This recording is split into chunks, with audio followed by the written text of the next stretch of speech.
A classe da Borra Regatinhada de Mestre Migança é António Forno destas Varjeiras, neste planeta cópio tão ancho. Jordem há da Couceira para mirantarem a gravidade. Como está refletido no nome do museu, ele é exclusivamente dedicado à aguarela, exclusivamente à obra de Roque Cameiro.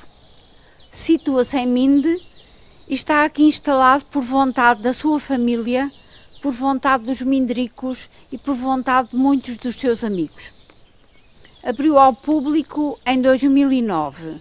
Integra a rede portuguesa de museus desde 2019, a qual a rede considera que este projeto é dos projetos melhor sucedidos de museu temático e de museu de comunidade do país. Como nós valorizamos esta apreciação da rede, este reconhecimento, devemos igualmente reconhecer que o papel fundamental do público é importante. É o público que nos ajuda, que nos estimula no trabalho aqui desenvolvido. Sabemos também que tudo isto corresponde a um trabalho difícil e um trabalho que é prolongado no tempo. Por isso, temos muito trabalho pela frente. Perante a localização do museu, que se situa no extremo norte do distrito de Santarém, num concelho que é muito ávido de iniciativas culturais e turísticas diferenciadas, Minde aparece como um oásis.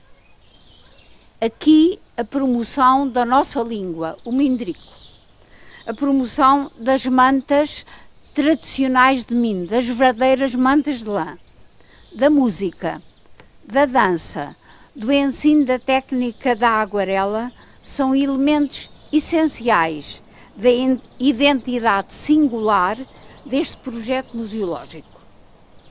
E estes elementos são importantes para se conseguir entender que o museu consiga envolver nele e em todas as suas atividades, de uma forma intensa e articulada, os diferentes agentes locais, agentes regionais, agentes nacionais.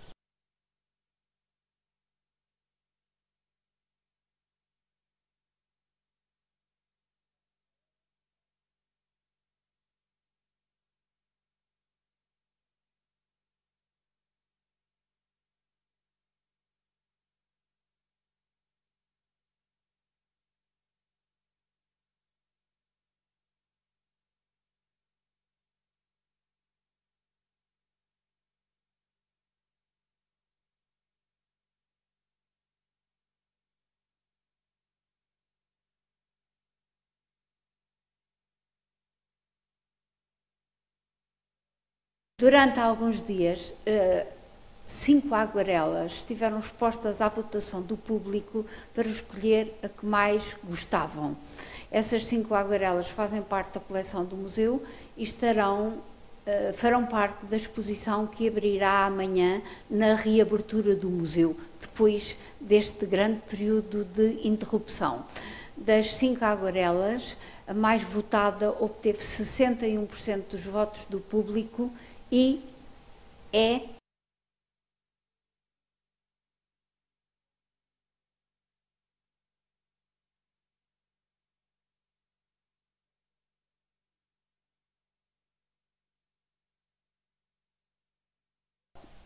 Era meio-dia, um meio-dia de verão ardente, asfixiante, calcinador, hora em que tudo repousa. Os caminhos e os campos estavam desertos, povoadas e fumegantes as cozinhas onde a família se reúne para a refeição principal do dia. Mas quem estendesse a vista pelo extenso lance de estrada que corta em linha reta a povoação e onde naquele momento o sol batia em cheio, sem ser impedido por menor folha de árvore ou beira de telhado, descobriria o vulto de um cavaleiro caminhando a trote e envolto na densa nuvem de poeira levantada pelos pés da cavalgadura. Este cavaleiro era João Semana. Trajava com toda a singeleza o velho cirurgião. Um fato completo de linho cru, botas amarelas de solidez de construção à prova de todo o tempo, chapéu de palha de abas descomunais, tudo abrigado daquele sol canicular que a enorme umbela de paninho vermelho, rival em dimensões de uma tenda de campanha, eis o vestido característico do nosso homem. As rédeas flutuavam à solta, sinal evidente da distração do cavaleiro e dos admiráveis instintos e superior discrição da alimária, que mostrava conhecer a palmos o caminho de casa e para ela se dirigia mais apressada que de costume. Causava dó olhar para a fisionomia de João Semana naquela ocasião. As faces de vermelhas, que naturalmente eram, quase lhe haviam feito negras. O suor corria-lhe como lágrimas pelas faces abaixo. A égua, cada vez mais rápida, procurava furtar-se a tão incómodo calor e ao inevitável cortejo de moscas que a traziam impaciente. Não obstante, os folhudos ramos de carvalho com os quais João Semana lhe enfeitara o pescoço. Acabámos de ver o João Semana. Primeiro ouvimos a explicação dada pelo autor. O autor, Júlio Diniz. Júlio Diniz dá-nos por palavras o que é o João Semana. E Roque Cameiro traduz essas palavras nas suas pinceladas e temos as aguarelas. Ora, esta aguarela é uma aguarela que não aparece isolada. Ela aparece fazendo parte de um conjunto de 73 aguarelas que ilustram o livro As Pupilas do Sr. Reitor. É um trabalho interessante, que foi um desafio que Justino Guedes Roque Cameiro, irmão do nosso patrono, lhe faz, porque Justino foi solicitado para fazer a edição na sua editora do livro monumental das Pupilas, e então convidou o irmão para ilustrar o livro. E surgiram daqui então as 73 aguarelas. Essas 73 aguarelas acabaram por ficar na posse dos descendentes dos Justino Guedes. E assim se mantiveram até princípio da década de 50. E, por acaso, essas aguarelas permaneceram aqui nesta casa onde nós estamos e onde hoje é o Museu da Aguarela Roque Cameiro. Permaneceram aqui até princípios da década de 60 do século XX. E nessa altura, com medo que elas se dispersassem, então foram colocadas à guarda da Fundação Carlos Gulbenkian. E foi aí que se mantiveram até o museu abrir em Minto. E por um protocolo entre o Centro de Artes e Ofícios Roque Cameiro, mais conhecido por CAORG, que é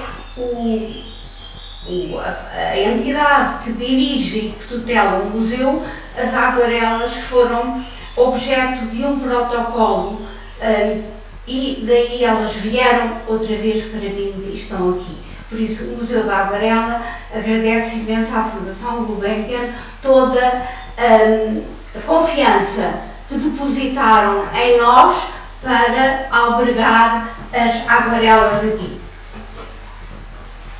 Ora, e se já ouvimos a curiosa história que trouxe as pupilas do Sr. Reitor para Minde, hoje é chegado o momento de tentarmos perceber, através de pequenas pistas, o possível, porque há muito mais para saber sobre a obra do mestre do que aquilo que efetivamente sabemos. Percebermos porque é que hoje, num dia tão especial, Dia Internacional dos Museus, porque é que são as pupilas que vão de Minde para o mundo agora. Mas antes disso, se me permitem, aos nossos amigos aí de casa, há dois pontos importantes. Em primeiro lugar, reconhecer Alfredo Roque Cameiro como o mestre da aguarela em Portugal. Foi ele quem, diz o professor Fernando Pamplona, por exemplo, conferiu pergaminhos de nobreza à aguarela em Portugal. Foi ele quem lhe deu dimensão estética e um registro que normalmente era associado ao óleo e a outras técnicas. Uma técnica exigente, quem pratica sabe o melhor do que eu até. É uma técnica que não permite enganos, correções, não tem margem de erro, como outras têm. Se me permitem, imaginem um trapezista a fazer o seu percurso perglitante pela corda e lá embaixo não há rede. É isto a aguarela. E o nosso mestre, o menino de Minde, que só queria fazer bonecos, que nasceu na Serra, vai se tornar um grande ilustrador. E era este segundo ponto que eu gostava de destacar aos nossos amigos.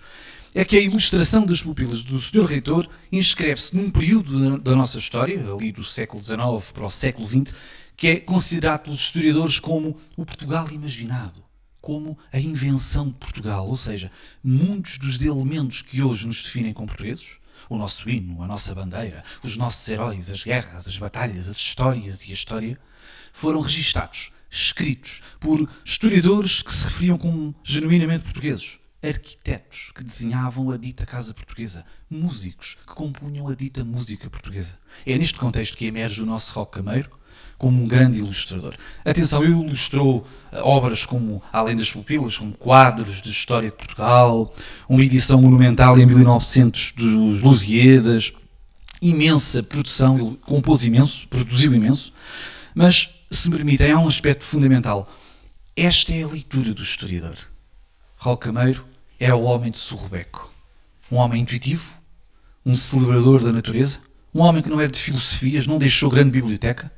Aliás, o seu neto, o arquiteto José Pedro Martins Barata, a quem desde já agradecemos todo o apoio que nos tem dado sempre a ele e à restante família, destaca o legado do pintor como sobretudo este. Ouçamos as palavras do próprio neto a olhar para o nosso João Semana.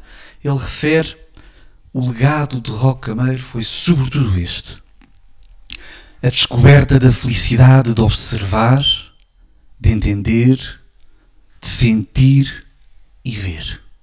E isso é muito, diz ele. E logo com uma técnica tão exigente, como já sabemos, e tão específica como é a aguarela. Agora, muito rapidamente, concentremos-nos no nosso João Semana. O Portugal do João Semana e das pupilas do Sr. Reitor é o Portugal de Roque Cameiro. Roque Cameiro foi um terrunho, bem identificado com estas cenas. Um homem que nasceu da Serra, que quando casou, passado uns anos, vai para a atual Amadora, a antiga Venteira, que era Horta, campo. Roque Cameiro era um patriota, bem identificado com figuras como o nosso João Semana, ditas do Portugal autêntico e genuíno. Este é o nosso Roque Cameiro. Concentrando-nos mais na obra, vejamos, não vamos entrar em detalhes, como é evidente, mas vamos lançar-nos neste desafio. Se pudéssemos traçar aquilo que os especialistas chamam de linhas de força, uma linha na vertical e na horizontal, isto vê-se nas obras de ilustração de forma mais específica, há todo um equilíbrio, há toda uma preocupação com a harmonia na obra, há toda uma preocupação com a parte formal nas pupilas, isso é por demais evidente. Mas existem outras. Estou-me a lembrar na chegada à aldeia do médico Daniel. Diz o escritor, ainda o nosso Roque Cameiro não tinha nascido, é uma coleção de bocas e de olhos arregalados, como estamos a ver, a felicitar o facultativo, a convidar o lápis primoroso de um artista. Ora, mais de 40 anos depois, o nosso Roque Cameiro responde ao desafio e desenha, dá cor, dá forma a esta cena. Aliás, foi Roque Cameiro quem deu pela primeira vez cor, forma, luz, movimento a todas estas cenas escritas por Júlio Diniz. E por último, além do Portugal profundo que vemos na figura do João Semana, o tal Portugal que ele registou incansavelmente. O mar, as paisagens, as gentes e as suas tarefas. O Portugal numa narrativa pictórica que a professora Raquel Henriques da Silva, por exemplo, destaca como o Portugal naturalista que o portuguesismo consolidou nesta época. É este o Portugal de Roque Cameiro. Um Portugal que ele registou numa técnica exigente, mas com um realismo surpreendente, ao ponto de, vamos ver com atenção, ouvirmos o trote da égua, ao ponto de sentirmos o cansaço do velho cirurgião, ao ponto de cheirarmos o aroma a almoço fumegado pelas chaminés ao fundo, ao ponto de parecer real e eterno o nosso João Semana. É isto o legado de Roque Cameiro. Mas, como se não bastasse, foi muito mais. Aliás, a Ana vai-nos continuar neste caminho, não é? A contar que o nosso Roque Cameiro, como se não bastasse, até investigador, um autêntico historiador, como reconstituiu cenas, o nosso artista foi, não é, Ana? Andou por isso de Portugal fora. É, de facto, um verdadeiro desafio o trabalho do mestre da aguarela no Portugal. Luís, exatamente. Roque Cameiro, então, um menino que gostava muito de fazer bonecos. Nasceu então, como já foi dito aqui, em Minde, e foi desde cedo, por volta dos seus 10 anos, para Lisboa estudar e trabalhar, foi para as oficinas litográficas. Começou na Castro e Irmão e depois passou então para a litografia da Companhia Nacional Editora, que era dos Guedes, o irmão de Roque Cameiro, grande litógrafo e também grande industrial que então tinha a litografia. Roque Cameiro começa por fazer trabalhos passados a pele para os rótulos de bolachas, para rótulos de garrafas, passou à pedra também inúmeros trabalhos de outros artistas, que mais tarde até vieram a ser os seus colegas de trabalho, e teve todo um trabalho árduo nas oficinas litográficas e acaba até por ganhar uma bolsa que lhe permite então ir estudar para a Alemanha e aprender então os processos que estavam em vigor na Alemanha e que não estavam tão desenvolvidos cá em Portugal.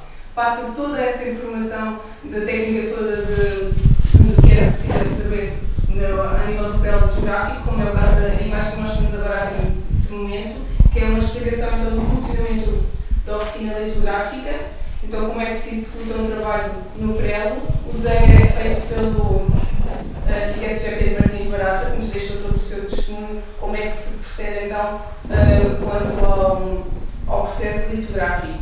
Então, Roque Cameiro, quando vem da Alemanha, também já vem com outros estudos, já teve em contato com outros processos que estavam em vigor e, como eu já tinha dito, também não estavam tão desenvolvidos cá em Portugal. E depois acaba até por inventar um processo ligado à litografia, que é a estilografia, que depois acabou até por fazer o registro em várias partes do mundo. Roque Cameiro, para além de ter estado ligado a esta oficina litográfica, chegou até a ser diretor artístico e depois passa também pontualmente a trabalhar com a oficina. É nesse sentido então que depois surge a oportunidade colocada pelo seu irmão Justino Guedes, de participar então na ilustração das pupilas do Sr. Reitor. Então, Roque Cameiro, quando tem esta oportunidade, acaba por fazer então o seu papel de investigador e então tenta recolher o máximo de informação para poder vir a ilustrar da melhor forma as pupilas. Vai desde ler e reler o romance, acaba por também ter que se deslocar ao norte para tirar toda a informação, para escolher um cenário mais adequado às pupilas do Sr. Reitor. No caso dele, ele escolheu então Santo Tirso, depois de terem também entrado em contato com alguns familiares de Júlio Diniz, nomeadamente o tio de Júlio Diniz, e ao conseguir então recolher o sítio, que era Santo Tirso, depois também se preocupa com a parte dos personagens, que não estavam tão explícitas na visão de Roque Cameiro quanto se era alguma personagem conhecida ou não de Júlio Diniz, mas Roque Cameiro, então, segundo as descrições, acabam por então dar destaque e tirar algumas características para poder fazer a ilustração das pupilas do Sr. Reitor. Para além das personagens, a localização também foi importante para ele recolher alguns objetos, então, desde pedir para que seja possível obter as capotilhas antigas, os regadores de barro, como nós temos no nosso fórum documental, toda essa informação. Para além disso, além então da localização das personagens, Roque Cameiro, como podem ver, fez todo um trabalho que era necessário antes de começar a fazer a ilustração propriamente dita. Ele acaba então, depois, por passar todos esses elementos para o papel, através dos esboços que ele foi fazendo e com as devidas alterações ao longo do tempo, mediante aquilo que ele pretendia fazer. Então há um trabalho de investigação, há um esboço e depois há também a aguarela final, como é o caso neste caso, que temos aqui do João Semana. Neste momento estamos a ver até uma imagem do livro, que é então a gravura de João Semana, que corresponde ao capítulo número 17 do livro, da ilustração monumental, e então Raul Câmara, como podem ver, fez todo um processo de investigação bastante importante. O livro depois veio a ser lançado em 1906, através da revista A Paródia, que tinha sido fundada por Rafael Pardal Pinheiro, e que quem fazia a versão era a editora, então a litografia que estava então encarregue de fazer o lançamento das pupilas do Sr. Reitor. Depois, em 1907, é quando surge então a compilação em livro da edição monumental. Só em 1908 é que Justino Guedes, não na qualidade de irmão, mas sim na qualidade de administrador-gerente da sociedade, a editora, acaba por oferecer então esta edição monumental a Raul Cameiro, e então, para felicitá-lo por todo o contributo que ele deu para a sua oficina e também dar os parabéns pelo resultado. Até porque as pupilas do Sr. Reitor foram muito comentadas na imprensa, tiveram bastante elogios, tivemos imensas cartas até a nível do nosso espólio documental que dizem mesmo que as pessoas gostaram bastante das pupilas, do resultado das pupilas do Sr. Reitor. Temos até uma carta curiosa de um senhor que é do lar e que adorou o resultado das aguarelas, no entanto lamenta que as aguarelas não tenham sido escolhidas como cenário de ovário em vez de Santo Tirso. Às vezes acontecem estas situações, no entanto Raul Cameiro, em 1935, vem esclarecer o porquê do cenário e só se manifesta passado muitos anos, porque depois surge o livro. Para além do livro, aliás, surge o cinema, o filme de Leitão de Barros, e é nesse sentido que ele se vem esclarecer quanto ao cenário. Pronto. Espero que tenham percebido então todo o processo de investigação que o Raul Cameiro fez, para além dos esboços, antes mesmo de chegar aos esboços e à aguarela final. Vou agora passar então a palavra ao meu colega Paulo Luís, que vai falar então das pistas do método de trabalho. De facto, só mesmo a Ana deixou-nos a palavra ideal, pistas. Volto a referir, apenas isso é o possível que sabemos neste momento. Há algumas pistas do método de trabalho do nosso artista, é o que vamos falar agora. Já falámos do desenho há pouco a propósito de outras matérias, e relativamente ao desenho gostava de destacar para início de conversa, que é aqui a primeira etapa. Se me permitem mais uma metáfora, gosto muito de metáforas, às vezes é a forma interessante de passar a mensagem. Imaginem o nosso João Semana, pelo menos este tipo de ilustração, este tipo de trabalho de finalidade ilustrativa. Não estou a falar do tipo de aguarelas. Raul Cameiro tem uma obra monumental de uma variedade enorme, em que as características não são estas, atenção, mas relativamente à ilustração, podemos imaginar o nosso João Semana como um prato final, uma espécie de um bolo que já passou por todos os ingredientes, não é? Por todas as etapas. Normalmente nós só vemos o prato final, se me permitem a metáfora. Há todo um conjunto de etapas, de ingredientes que não estão visíveis, não são parte visível da obra de arte visitada num museu. E é nesse ponto que vamos agora concentrar-nos. O desenho já falámos, a Ana também já falou, o desenho milimétrico herdado das oficinas litográficas, um desenho de facto muito importante. Aliás, numa das cartas, das muitas, que o nosso artista escreveu ao irmão Perminde, ele refere: saiba o mano Justino que o desenho é o mais importante, o fundamental de qualquer obra. Citando de cor.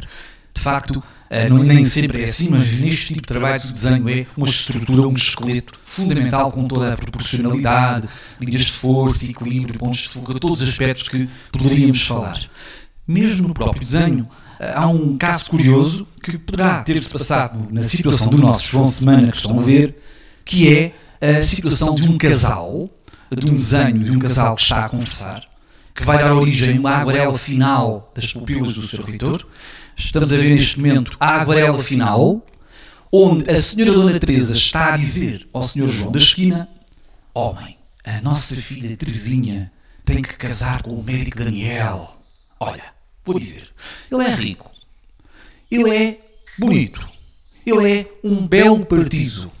Logo, ele tem que casar com a nossa filha. Ou seja, a senhora Dona Teresa está a enumerar a cena. Vamos olhar agora para o desenho, ou seja, para a etapa anterior à aguarela monocromática que está aqui. No desenho, na etapa anterior, podemos verificar uma situação extremamente curiosa. É que o nosso rockameiro apresenta 2 pares de mãos, na parte superior do desenho, e o nosso artista teve como que optou pelas mãos, cá está um excelente exemplo, que melhor definiram a mensagem do escritor Júlio Diniz. O trabalho de rockameiro é este. É esboços, é estudos de posturas corporais, é legendas de pormenores de cor, é legendas de nomes de locais e de referências de pessoas. É toda uma série de trabalhos prévios, porque já sabem que a Aguarela necessita deste conjunto de ensaios e de trabalho preparativo, que é de facto muito importante para este tipo de ilustração. Por outro lado, o nosso rockameiro apresenta-nos um conjunto de técnicas que, mais do que camuflar ou preencher lacunas, a Ana também poderá falar disso, como o recurso ao guache, por exemplo, servem como instrumentos auxiliares ao seu processo criativo. Por exemplo, há uma aguarela, a propósito de uma cena da Margarida, enquanto professora, que ensina leitura e costura às suas alunas, em que esse trabalho sobressai o desenho e, acima de tudo, a tinta da China. Podemos ver esse desenho da tinta da China, porque tem um pormenor que gostava de vos destacar aí em casa. Quem trabalha em renders, em trabalhos de designer ou com as novas tecnologias, compreenderá o que estou a dizer. A tinta da China foi aqui utilizada como uma forma do artista compor, fazer o chamado enchimento da cena. Através da tinta da China, o nosso rockameiro trabalhou claro escuro, sombras, sombreados, contrastes, volumes, incidência de luz. Tudo isto foi trabalhado previamente, repito, com o recurso à tinta da China, com o recurso ao desenho, como também recorre ao guache. Quero só destacar-vos isto. Uma aguarela como a do João Semana não é obra de uma inspiração avassaladora feita numa tarde. Muito longe disso. É, para terminar, olhando para o nosso João Semana, nós vemos o Portugal que ele muito amou, a paixão portuguesa, com marcas da nossa identidade, com figuras intemporais como o nosso João Semana. Olhando para o nosso João Semana, nós vemos o rigor do artista que quis ser fiel às palavras do safardana do escritor, palavras do próprio rockameiro. Vemos também, ao mesmo tempo, o investigador atento, ávido de observação, que dizia ele numa carta que no futuro os verdadeiros portugueses hão de se sentir estrangeiros no seu próprio país porque não respeitam as nossas tradições. São palavras do nosso rockameiro com mais de 100 anos. E, para concluir, um desafio. Todo este trabalho final, a questão que eu coloco lá em casa é, imaginem, se alguma coisa tivesse corrido mal ao nosso trapezista, se me permitem, rockameiro. Não tem margem de erro. Estamos a falar, repito, numa técnica que é a aguarela, que lhe permitiu ser, e com isto termino, aquele que conferiu pergaminhos de nobreza à aguarela em Portugal, como vos disse de início. Mas como se não bastasse, mais uma vez, vejam o que há para dizer do mestre. A Ana tem ainda mais alguns detalhes sobre o processo de trabalho do nosso rockameiro, que não nos para de... Agora vou falar então, como já foi dito anteriormente, esta aguarela então, tem um nome de este cavaleiro é João Semana, pertence então às ilustrações portuguesas do Sr. Reitor, é um dos trabalhos que o rockameiro fez, porque na realidade, como a doutora Maria Alzira disse, temos um total de 63 aguarelas, entre as quais algumas monocromáticas e outras coloridas, como é o caso do João Semana. As monocromáticas, geralmente o rockameiro deixava um tracejado. Isto porquê? Porque era um local onde ele, porque elas, aliás, foram feitas para intercalar com o texto, ou seja, esse tracejado permitia ao rockameiro saber onde é que o texto ia ser inserido. Para além disso, nas mesmas aguarelas, ele deixava às vezes algumas anotações a nível das medidas que ele queria então alterar, deixava também o registro da estampa correspondente, como também agora a imagem que estamos a ver corresponde a uma alteração que ele queria fazer a nível da largura. As anotações dele, curiosamente, eram feitas também em francês. E ele também nos deixava alguns registros então, da estampa e às vezes da própria página do livro. Os exemplos, estamos a ver os detalhes, estão então relacionados neste caso com as aguarelas monocromáticas.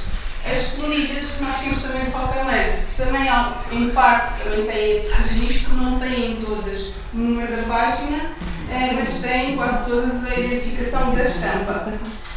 Para além disso, que também não foi mencionado, o cartão, o suporte que ele utilizava para fazer qualquer uma das aguarelas, o resultado final, pelo menos, era então feito no suporte de cartão, onde ele fazia, que ele, aliás, comprava através da papelaria e tipografia Paulo Guedes e Saraiva, em Lisboa, e eram cartões, como nós estamos a ver, da Winsor e Newton, que eram então vinham de Londres, era um papel de uma qualidade muito boa e que eram então adaptadas sempre para receber então a aguarela.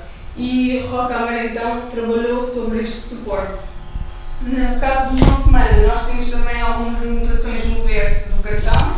Temos um número então correspondente à estampa, que é a estampa número 13 colorida, neste caso. Temos também marcas de água nos suportes, desde datações, temos 1905, 1906 em alguns trabalhos. No caso do João Semana, temos apenas a dizer James Whitman, que está então o nome da qualidade do papel neste caso. E existem também outras aguarelas que nos permitem, por vezes, até fazer a própria datação em que o trabalho foi feito. Para além disso, não só a parte dos cartões, mas como falou o Luís, a nível dos trabalhos prévios que ele fez antes de chegar ao resultado da aguarela final, o suporte que era utilizado por Rocamã era outro tipo de papel com outra gramagem. E quase todos eram papéis vindos da fábrica do Prado de Tomar, que atualmente já não existe. Outros detalhes também que Rocamã fazia, neste caso também a nível das pupilas do Sr. Reitor, além destas anotações, às vezes podíamos deixar, por exemplo, o nome da passagem do livro. Pronto, então, como podem ver, houve uma quantidade de anotações que Rocamã nos foi deixando. Deixou também, por vezes, as anotações das cores que ele queria então, utilizar para fazer então, o processo. E de resto, pronto, assim, há todo um mundo ainda por desvendar a nível da técnica de Rocamã, inclusive até das próprias pupilas do Sr. Reitor.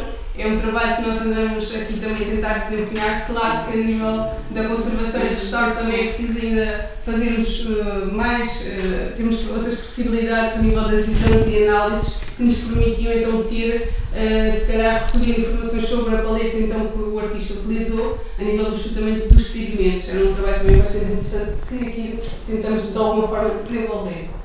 Passo agora então a palavra à doutora Maria Alzira. Estamos então a acabar a celebração do nosso Dia Internacional dos Museus. Um bocadinho diferente daquilo que estamos habituados.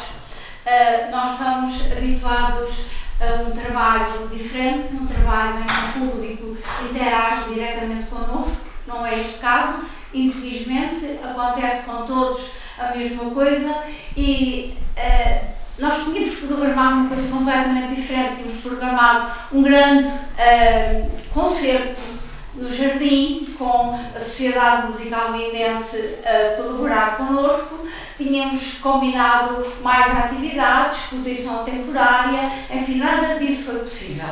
Mas o público está do outro lado, o público está a ver-nos e isso está a colaborar connosco. Se quiserem fazer as vossas questões, levantar questões, fazer perguntas, nós estamos aqui para tentar responder-vos. Este é então o Dia Internacional dos Museus aqui no Museu da Aguarela Rocamã. Eu queria agradecer-vos terem escolhido a aguarela João Semana. João Semana é uma figura muito popular em Portugal. É uma figura, enfim, virtual, é uma figura que não existe só no papel, na aguarela, mas é uma figura que é um médico da aldeia, um médico de família, um médico que acompanha as pessoas. E isso veio quase que a propósito nos nossos dias. Nós temos os médicos que nos dão a segurança do João Semana, nos dão a esperança do João Semana. A todos estes João Semana que estão no nosso país, que povoam o nosso país, tanto nos têm ajudado. Muito obrigada. Antes de acabarmos com esta atividade, eu queria dizer-vos só uma coisa que ficou em suspenso há bocadinho. Eu falei-vos numa língua que é a minha língua de coração, a língua de coração de todos os mindricos. É o mindrico, a língua de Minde.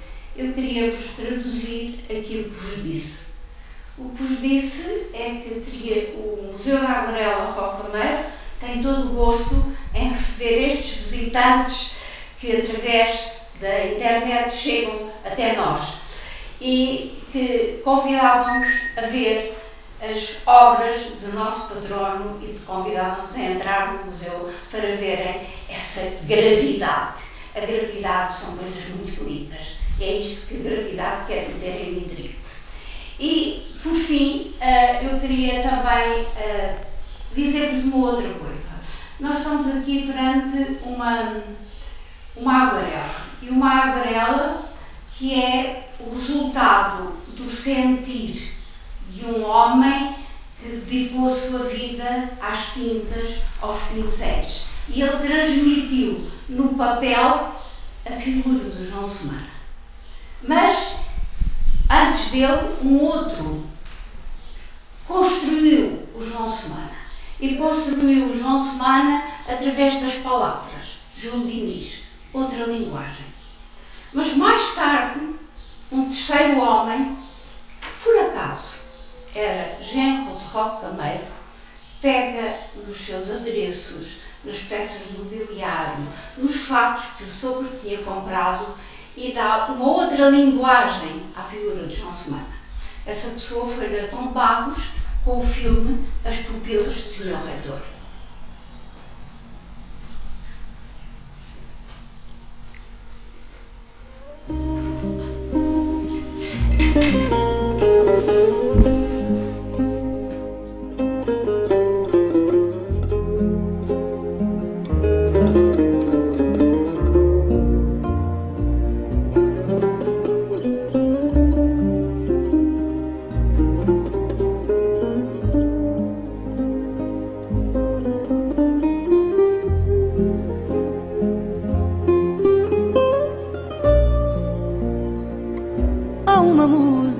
Do povo, nem sei dizer se é um fado que ouvindo há um ritmo novo, um ser que tenho guardado, ouvindo a sua quem seria se desejar fosse ser.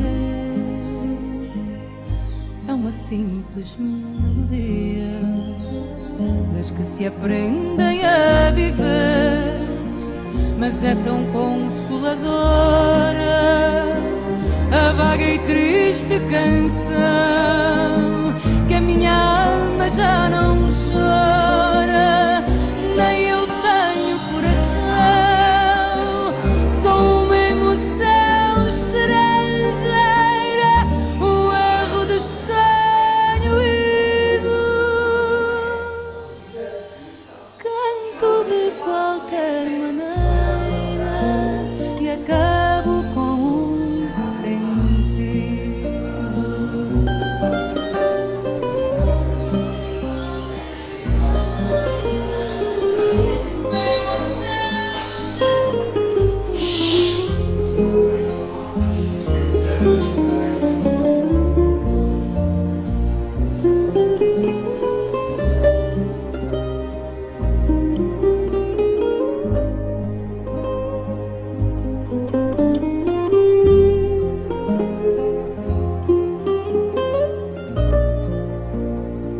Mas é tão consoladora a vaga e triste canção que a minha alma já não chora, nem eu tenho coração, sou uma emoção estrangeira, um erro de sonho ido.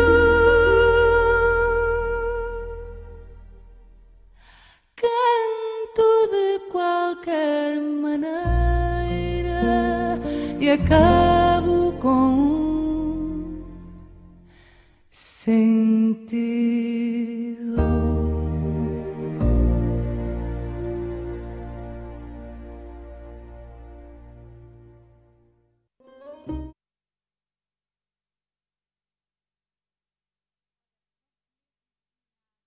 Intervenção no Dia Internacional dos Museus com um momento musical. Está indicado o nome de João António, mas o João António não pôde vir e então foi substituído pelo pai. São os dois colaboradores do Centro de Artes e Ofícios João Cameiro. O João é professor de música e, ao mesmo tempo, é o mestre do nosso Xaral dos Coros. Por isso vamos ouvir um bocadinho o João a tocar flauta barroca.